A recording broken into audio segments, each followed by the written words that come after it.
Next, evaluate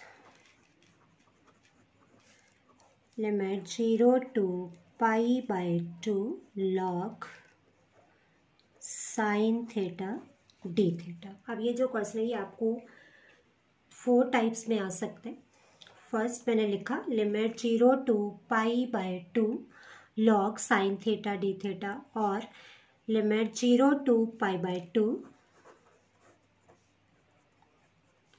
log cos theta d theta, और limit 0 to pi by 2 log of mod of sine theta d theta, और limit 0 to pi by 2 log of mod of cos theta d theta. Solution सबका same रहेगा। अब suppose आपके पास आ जाते हैं limit 0 to pi by 2 log sine theta d theta और limit 0 to pi by 2 log cos theta d theta. तो एक स्टेप आपने एक्स्ट्रा लिखना है, because in first quadrant 0 to pi by 2 means first quadrant, because in first quadrant all t ratios are positive, so mod sin theta equals to sin theta. Similarly, if you have mod cos theta, you will write the same reason, because in first quadrant cos theta or all t ratios are positive, so log of mod of cos theta equals to log cos theta, right? तो एक step extra होगा, बाकी चारों ही part का solution same रहेगा। कैसे? It's one of the most important question of definite integral. Lower limit 0, upper limit pi by 2 log sin theta d theta. Now applying the fourth property, log of sin pi by 2 minus theta d theta, limit 0 to pi by 2 log cos theta d theta. अब suppose हमारे पास question होता है log cos theta, तो इस step के बाद cos किस में कन्वर्ट हो जाता? साइन में। तो अब आपको समझ आ गया क्यों दोनों क्वेश्चन सेम है। साइन होगा तो एक स्टेप के बाद कॉस बन जाएगा, कॉस होगा तो साइन बन जाएगा। Adding 1 and 2 twice of I equals to limit 0 to pi by 2 log sine theta plus log cos theta d theta.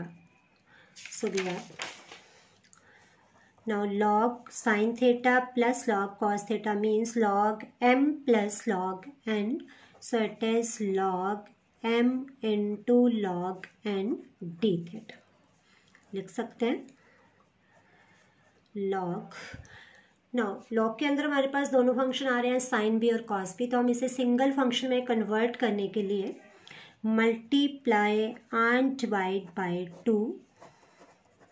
Now we have limit 0 to pi by 2 log sin 2 theta by 2. Everybody knew the identity of sin 2 theta. It is 2 sin theta cos theta.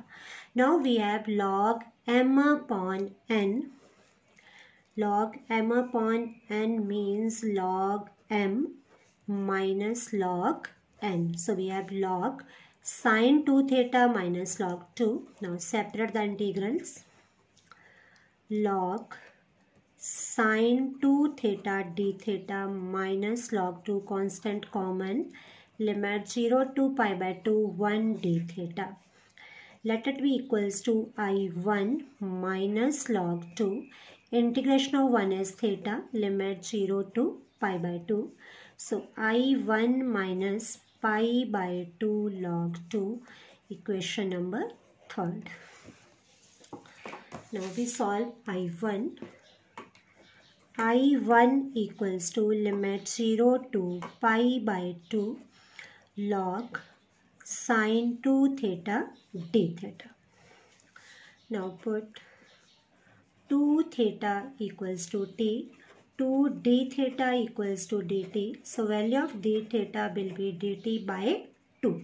Now अभी मैंने आपको बताया जब भी हम definite के अंदर substitution लगाते हैं तो लिमिट भी चेंज करते हैं।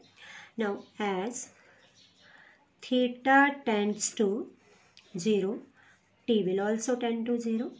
As theta tends to pi by 2, t will tend to pi because t is twice of theta, so t will tend to pi.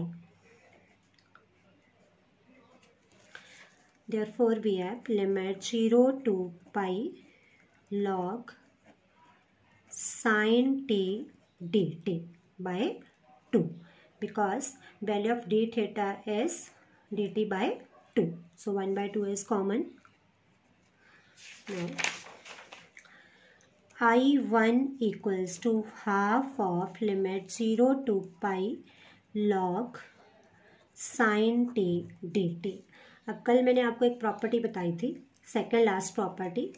If we have limit 0 to 2a f of x dx, then it is twice of limit 0 to a f of x dx if f of 2a minus x equals to f of x. So here we have f of t is log sin t and f of 2a minus t means same ये वाली property हमने check करनी है. The value of 2a is here pi. f of pi minus t log sin pi minus t. The log sin pi minus t means sin t.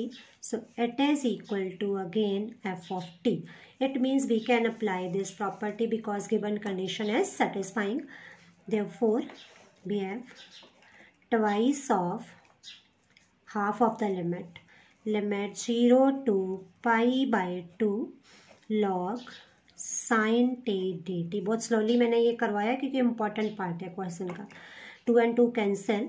Now we have limit 0 to pi by 2 log sin t dt.